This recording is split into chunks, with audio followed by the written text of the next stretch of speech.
Hey guys, welcome back to this channel. In this video, I'll be showing you guys where you can find the results of your pick'ems on Valorant. So go to the esports area, then select pick'ems here or down here and select it.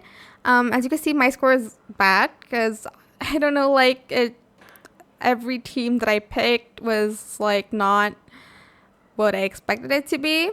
So I didn't finish top 50. I think this is like score based rewards granted. I did participate, so I did get this spray.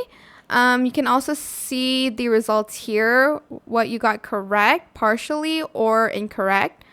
I got some stuff that's incorrect.